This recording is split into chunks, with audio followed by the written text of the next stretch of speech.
महान बुद्धिबळपटू विश्वनाथन आनंदनं बुद्धिबळातलं जागतिक विजेतेपद मिळवलं आणि त्यानंतर पत्रकारांशी बोलताना तो काय म्हणाला असेल.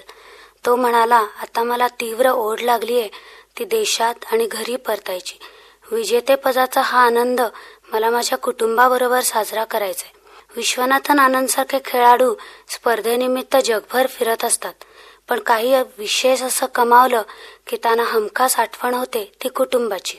कुटुंब व्यवस्था हा आपल्या भारतीय समाजाचा अविभाज्य आणि महत्त्वाचा घटक आहे.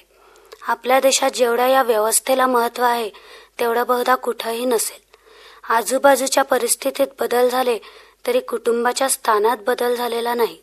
कुठंही गेलं तरी घराशी जोडून उरणाऱ्या व्यक्ती आपल्याला जीवनाच्या प्रत्येक थरात आढळतात.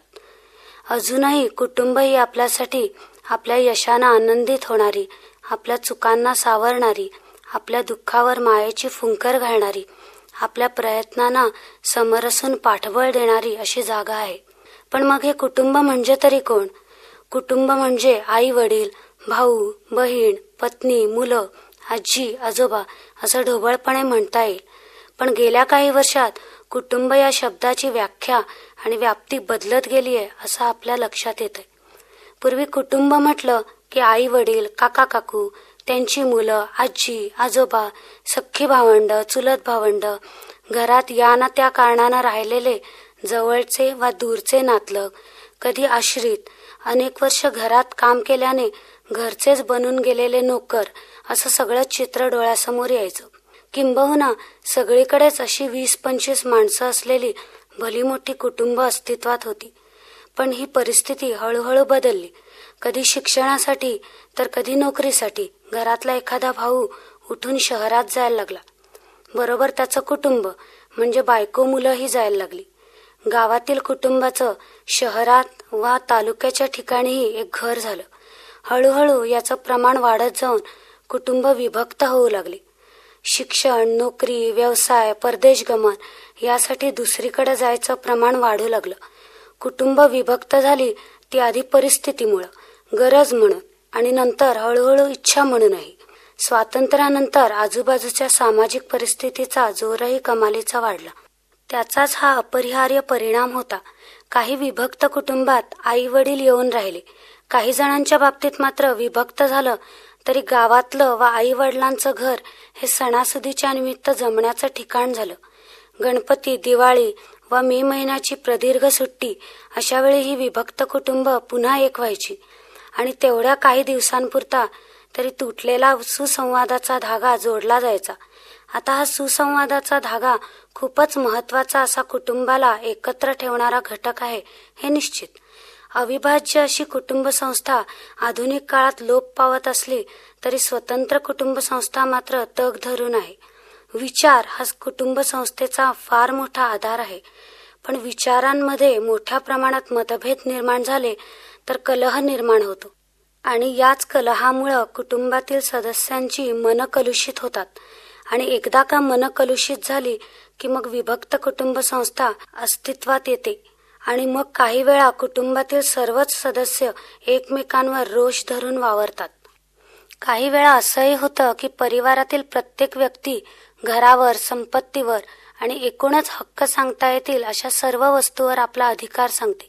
अशा वेळी प्रत्येक कुटुंब प्रमुखानं तात्विक विचारांच्या मदतीनं अशा नाजूक प्रश्नांना हाताळलं पाहिजे. कुटुंबातील प्रत्येक व्यक्ती काय म्हणत आहे किंवा त्याचं नेमकं काय मत आहे याचा जाणीवपूर्वक विचार करूनच मग निर्णय घेणं योग्य ठरतं. अशा वेळी कुटुंबात सुसंवाद असणं खूप महत्त्वाचं आहे. सर्वांची मनं एकत्र झाली तर कुटुंबात सुसंवाद घडून येतील. केवळ संवादी असून चालणार नाही तर प्रत्येक साधक बाधक चर्चा एकत्रित होणं गरजेचं आहे. प्रत्येकानं आपलं तेच खरं असं म्हणून चालणार नाही तर प्रत्येकाचं काय मत आहे आणि त्या अनुषंगानं त्याच विषयावर आपलं काय मत आहे ते मांडलं पाहिजे. एवढंच नव्हे तर आपण व्यक्त केलेल्या मताला आपले कुटुंब सदस्य सहमत आहे की नाही याचाही विचार होणं अगत्याचं आहे. कोणी काय काम केलं याचं मोजमाप करण्याऐवजी आपण स्वतः काय केलं याचं सुतोवाच करावं. मग इतर व्यक्तीवरही त्याचा निश्चित परिणाम होतो.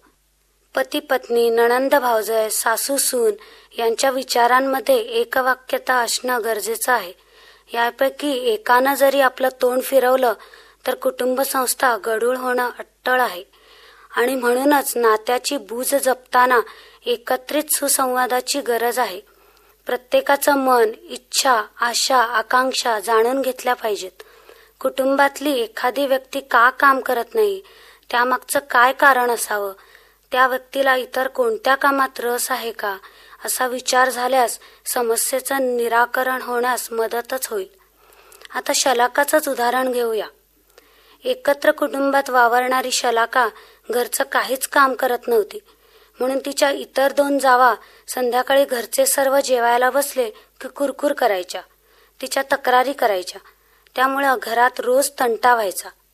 एक दिवस शलाकाच्या सासऱ्यांनी सर्वांसमक्ष तिला विचारलं, तू घरात काहीही काम न करता नुसतं बसून आयतं खातेस अशी या दोघी तुझ्या विरुद्ध तक्रार करत असतात. पण तू काही कामही करत नाही आणि काही बोलतही नाही. तुला नेमकं काय करायला आवडेल? शलाका म्हणाली, मी BA पर्यंत शिकले. घरच्या कामाची मला सवय नाही. स्वयंपाकघरातलं तर काहीच काम जमत नाही. पण मी अर्थार्जन मात्र करू शकते. मला शाळकरी विद्यार्थ्यांची शिकवणी घ्यायला खूप आवडेल. त्यातच माझी खरी रुची आहे. तुम्ही मला मदत केलीत तर खूप बरं होईल. त्याबद्दल आपली काही हरकत आहे का? यावर शलाकाच्या सासऱ्यासहित तिच्या पती आणि कुटुंबातील अन्य सदस्यही खुश झाले. त्यांनी लगेचच 1-2 दिवसात शलाकाला ट्युशनची व्यवस्था करून दिली. आज ती घरातल्या इतर व्यक्तींपेक्षाही जास्त कमावते. सांगायचा मुद्दा हा की कुटुंबातले प्रश्न कलहाने कधीही सुटत नाहीत. त्यासाठी सुसंवादच हवा. कलहानं फक्त कलहच वाढतो. मन होतात कलुषित आणि कुटुंबाला तडा जातो. कुटुंबात सुसंवाद साधताना प्रत्येकाच्या विचारांना, भावनांना योग्य ते स्थान दिलं पाहिजे. काळाप्रमाणे कुटुंबातही बदल होतात, नव्हे ते आवश्यकच असतात. पण ते सार्वमताने सर्वांच्या संमतीने झाले तर त्या बदलांना जुळवून घेणं जड जात नाही. या उलट हम करे सो कायदा याची परिणिती भांडण तंट्यातच होणार हे सांगायला ज्योतिषी नको. असं म्हटलं जातं की एक वेळ पैसा कमी मिळाला तरी चालेल, पण घरात कायमची कटकट, कुरबुरी, धुसफूस यामुळे प्रदूषित झालेलं वातावरण नको. सुसंवादाचा अभाव असला की काय होऊ शकतं? एकमेकांवर आरोप प्रत्यारोप, जळफळाट, ईर्ष्या, द्वेष, हत्या, आत्महत्या, अत्याचार, दुराचार इत्यादी गोष्टींचा उगम हा सुसंवादाच्या अभावातच असतो. अशा घटना घडू नयेत, कौटुंबिक वातावरण प्रदूषित होऊ नये, एकमेकांच्या विचारांमध्ये, तर्कसंगतीमध्ये एकवाक्यता यावी, सामाजिक प्रतिष्ठा जपली जावी, कलह, संघर्ष, ईर्ष्या, तेढ, तंटा यांचं निर्दालन व्हावं आणि कुटुंब एक शांततेचं पवित्र स्थान म्हणून निर्माण व्हावं, यासाठी कुटुंबामध्ये सुसंवाद घडावा हेच अभिप्रेत आहे.